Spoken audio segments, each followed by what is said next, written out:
Existen ciertos desórdenes neurológicos caracterizados por la presencia de movimientos involuntarios completamente anormales. Entre estos desórdenes neurológicos encontramos aquellos conocidos como trastornos hipercinéticos, donde encontramos los tics. Los tics son movimientos repetitivos, estereotipados o vocalizaciones que se caracterizan por la necesidad imperiosa de realizarlos.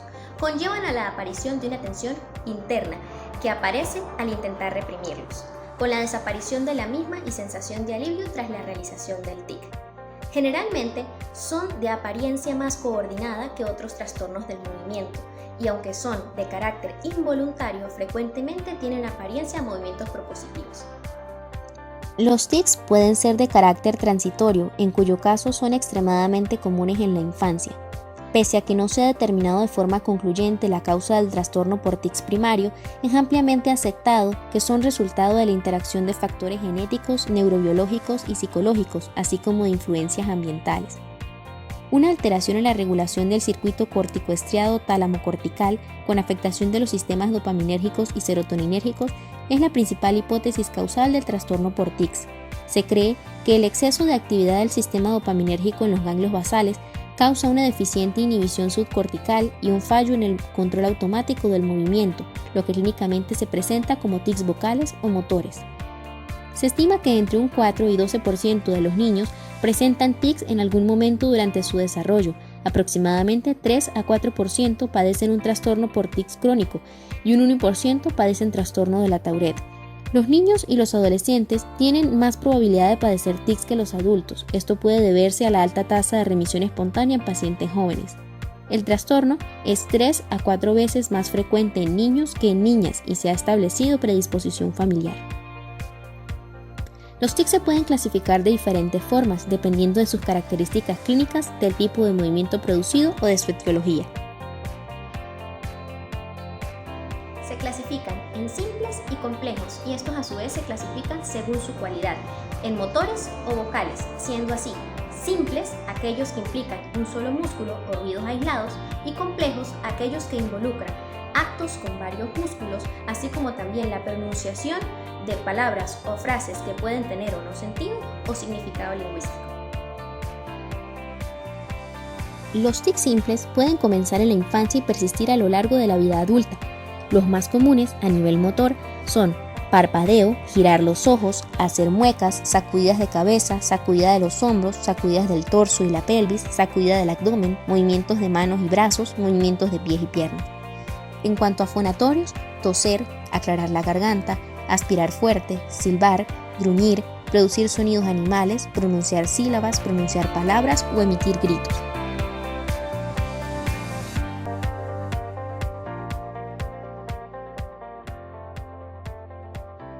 Los tics motores simples, según la mayor o menor brevedad del movimiento, pueden clasificarse en tics clónicos, distónicos, tónicos tensionales. También se han descrito tics tremóricos y tics más complejos que no se adscriben a ningún trastorno del movimiento específico. Clasificación según el tipo de movimiento: tics clónicos, contracciones musculares breves, habitualmente menor a 100 milisegundos, rápidas y bruscas. Tics distónicos, contracciones musculares sostenidas mayor a 300 milisegundos, lentas, de torsión o forzando una postura. Tics tónicos o tensionales, similares a los distónicos pero de mayor duración, mayor a 500 milisegundos, contracciones isométricas, sostenidas y prolongadas de ciertos músculos, brazos, abdomen, piernas, para aliviar una tensión interna. Tics tremóricos, movimientos oscilatorios en manos, simulando el temblor. Tics complejos, movimientos inusuales que no siguen el patrón de ningún trastorno del movimiento específico. Manifestaciones clínicas: los pacientes tienden a manifestar el mismo conjunto de tics en cualquier momento dado, aunque los tics tienden a variar en tipo, intensidad y frecuencia durante un periodo determinado. Pueden aparecer varias veces en una hora y luego remitir o apenas estar presentes durante mayor a 3 meses. Por lo general, no se producen durante el sueño. Los tics varían en términos de complejidad y se pueden presentar movimientos o sonidos abruptos, breves, sin sentido, tics motores simples como parpadeo, arruga nasal o sacudida cefálica, tics vocales fónicos simples como aspirar por la nariz, aclararse la garganta o gruñir, gestos o pronunciaciones más sostenidas y deliberadas, casi con sentido, tics motores complejos como tocar, apretar la mano y saltar, tics vocales complejos como ecolalia, repetir lo de otros, palilalia, repetirse a uno mismo y coprolalia, pronunciar palabras malsonantes. Existen circunstancias específicas que no pueden causar una variación en los síntomas. Estados emocionales como el miedo, la alegría o la tensión suelen ocasionar un incremento de los tics. Se debe preguntar acerca de la historia familiar, presencia de tics vocales o tics complejos, trastorno por déficit de atención o hiperactividad comórbida, síntomas obsesivo-compulsivos. El diagnóstico es clínico. Para diferenciar el síndrome de Tourette de tics transitorios, a veces hay que controlar a los pacientes a lo largo del tiempo. Diversas características ayudan a diferenciar los tics de otros movimientos anormales. Con frecuencia los tics son descritos por los pacientes como sernivoluntarios en respuesta a una urgencia interior irresistible. En ocasiones, síntomas premonitorios sensitivos preceden a los tics, generalmente en la misma región anatómica que la del propio tic. El alivio se asocia a menudo con la ejecución del tic. Es necesario también realizar una exploración física neurológica, incluyendo un electroencefalograma. El principal propósito es excluir otras posibles enfermedades que puedan causar estos síntomas. El electrocardiograma, la función tiroidea u otras determinaciones, test metabólicos, no son necesarios en ausencia de resultados anormales. A no ser que existan problemas en el aprendizaje, no son necesarias pruebas para evaluar la habilidad cognitiva.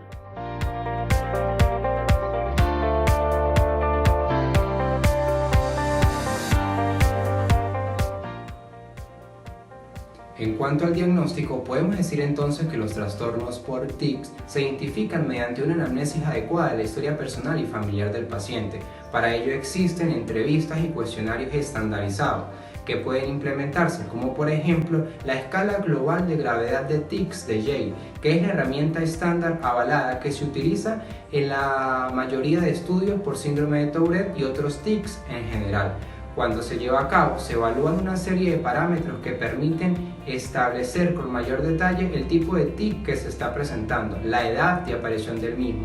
A su vez se evalúa el número, la frecuencia, la intensidad, la complejidad y la interferencia de cada uno de estos tics en la vida del paciente.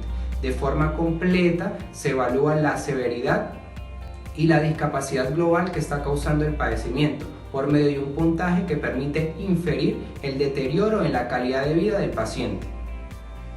El síndrome de Tourette es un trastorno neuroconductual caracterizado históricamente por el desarrollo de tics motores y fónicos persistentes que son cambiantes en el tiempo.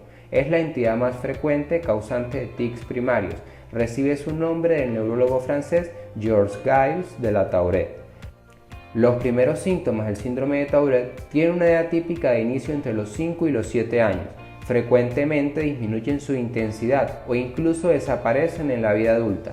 Afecta predominantemente a los varones y se ha calculado que su prevalencia es de 0.03 a 1.6%.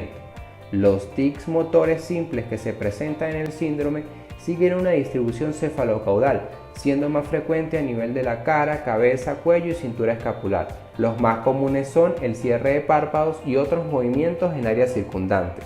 En lo referente a los tics fónicos, los más frecuentes son aclaramiento de garganta, gruñidos, olfateo, tos y chirridos simples. En los pacientes con mayor gravedad y duración de la enfermedad, los tics adquieren mayor complejidad y pasan a manifestarse en actos como saltar, estiramientos de brazos, retorcimientos, golpear la cabeza o la ecopraxia. A su vez, a medida que aumenta la severidad, aparecen los ecofenómenos, como la ecolalia, que ocurre en casi la mitad de los pacientes con síndrome de Tourette. Se puede presentar palilalia y también la coprolalia, que es la expresión de términos obscenos. Esta última es una característica del síndrome a la cual se le ha dado mucha publicidad y que suele ser característica, pero que se limita apenas al 10% de los casos. Aunque el síndrome de Tourette es la causa más frecuente de tics, existen otras entidades que pueden presentarlos, por lo que se debe establecer un diagnóstico diferencial. Vamos a encontrar entidades que cursan con tics primarios o idiopáticos, que aparecen antes de los 18 años y no son atribuibles a otra causa, y encontramos tics secundarios. El síndrome de Tourette es la entidad más frecuente, como ya se mencionó, causante de tics primarios. Los criterios diagnósticos DSM-5 deben reunir las siguientes características: presencia de al menos 2 tics motores y 1 o más tics fónicos durante al menos un año, con frecuencia casi diaria. No es necesario que los tics hayan coincidido en el tiempo. La frecuencia de los tics puede ir aumentando o disminuyendo, pero deben persistir durante más de un año desde el inicio del primer tic. Debe ser anterior a los 18 años y los tics no pueden ser atribuibles a los efectos fisiológicos de algún tipo de sustancia ni a otra condición médica subyacente. Por su parte, hablamos de trastornos por tics transitorios o crónicos cuando no se cumplen los criterios de síndrome de Tourette. En los trastornos de tics motores o fónicos transitorios, la sintomatología es menor a un año, siendo común en la infancia, y el trastorno por tics crónicos se presenta cuando el cuadro dura más de un año. Hay un tic motor o vocal, pero no ambos, únicos o múltiples. En cuanto a los tics secundarios, debemos sospechar lo mismo cuando la edad de aparición supera los 18 años de edad y cuando se presentan alteraciones neurológicas adicionales, ya que estos están relacionados con una patología secundaria asociada. Entre la lista podemos encontrar enfermedades del desarrollo como el trastorno del espectro autista o enfermedades neurodegenerativas como la corea de Huntington o la neuroacantosis. También pueden estar relacionados medicamentos o sustancias y muchos tics pueden tener un origen funcional o psicógeno. Es muy importante establecer el diagnóstico diferencial, ya que el tratamiento de estos tics secundarios varía notablemente al del síndrome de Tourette.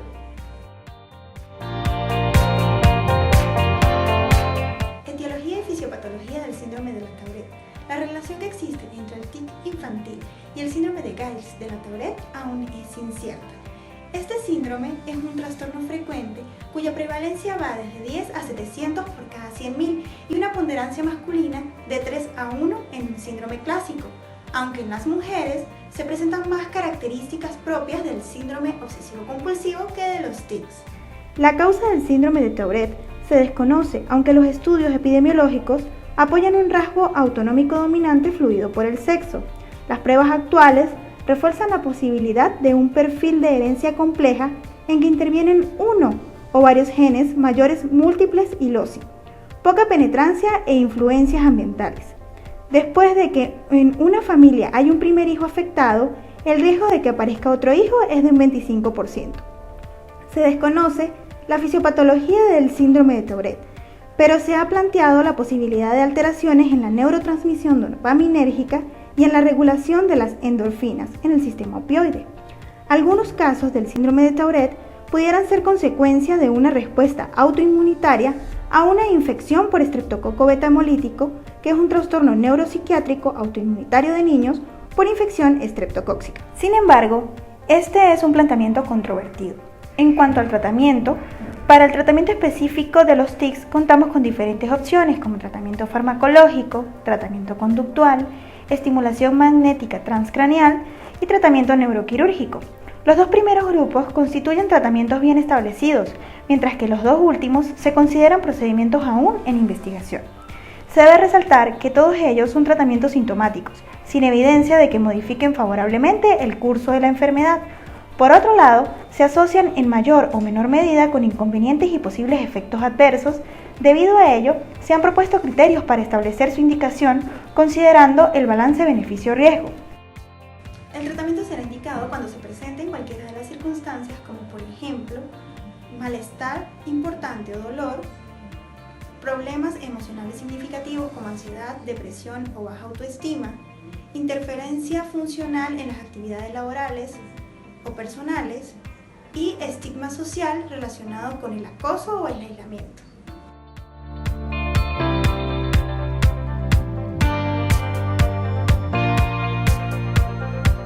Es importante informar a los pacientes y a sus familiares que el objetivo principal no es eliminar los tics, sino minimizarlos y reducir el impacto negativo que tiene en su calidad de vida. La historia natural del síndrome de Tourette presenta fluctuaciones clínicas y ellos tienden a mejorar durante la edad adulta. La mayoría de estas personas debe hacérsele un seguimiento en el tratamiento. En el caso de estos pacientes suelen presentar síntomas leves, por lo tanto no van a requerir tratamiento. Es suficiente con que se le dé educación al paciente, se tranquilice y se le haga seguimiento. El tratamiento farmacológico. La farmacoterapia está indicada si los tics son incapacitantes y disminuyen la calidad de vida de la persona. La disregulación del sistema dopaminérgico se considera la principal disfunción neuroquímica en el síndrome de Tourette. De hecho, la primera línea farmacológica que se utiliza son los antipsicóticos o neurolécticos, cuyo mecanismo fundamental es el bloqueo de los receptores de 2 posinápticos, pero también se ven alterados otros sistemas, como el serotoninérgico, noradrenérgico, colinérgico y opioide, con probables interacciones entre ellos. Cuando los tics, aislados o como parte del síndrome de Tourette, interfieren con la funcionalidad social y física, puede ser eficaz una dosis baja de clonazepam. Otra opción es la clonidina, que presenta una eficacia variable en el control de los tics y puede ser útil para el control de los impulsos, así como también para los síntomas de los trastornos por déficit de atención e hiperactividad. De forma alternativa puede utilizarse la guanfacin. Los tratamientos más eficaces para los tics discapacitantes son los bloqueantes de los receptores dopaminérgicos, como risperidona, haloperidol, pimosida y flufenacina. Se requieren precaución por sus efectos adversos, como la disinesia tardía cuando se utiliza a largo plazo. Una alternativa sin esta complicación es el agente deplexionador de dopamina, que es la tetrabenazina. Los agonistas dopaminérgicos son otra opción, como el pergolide, que también puede reducir la gravedad de los tics. La toxina botulínica inyectada puede ser eficaz para los tics motores simples de la cara y el cuello y puede reducir la urgencia para ejecutar los mismos. El trastorno de déficit de atención e hiperactividad comórbido puede tratarse de forma segura con terapia estimulante a través del metilfenidato. Los síntomas obsesivo-compulsivos pueden responder bien a los inhibidores selectivos de la recaptación de serotonina, como con el uso de clomipramida, paroxetina o citalopram. Por su parte, el tratamiento conductual se ha venido desarrollando desde hace décadas diversas técnicas cognitivo-conductuales para el tratamiento de los tics, que han sido evaluadas tanto de forma individual como combinadas en protocolos de intervención estandarizados. Las técnicas básicas de modificación de conducta más estudiadas son la reversión del hábito a través de un entrenamiento para contrarrestar el impulso que lleva a realizar el tic con una acción voluntaria que lo evite, y la exposición con prevención de respuesta, que es a través de un entrenamiento para tolerar el impulso e inhibir el tic. Entre los protocolos estandarizados más conocidos se encuentran la denominada Intervención Conductual Exhaustiva para el tratamiento de los tics y el Manual Escandinavo. Otros tratamientos. Cuando los trastornos del comportamiento persisten, se convierten en un reto terapéutico y pueden requerir abordajes psicoterapéuticos o de modificación del comportamiento.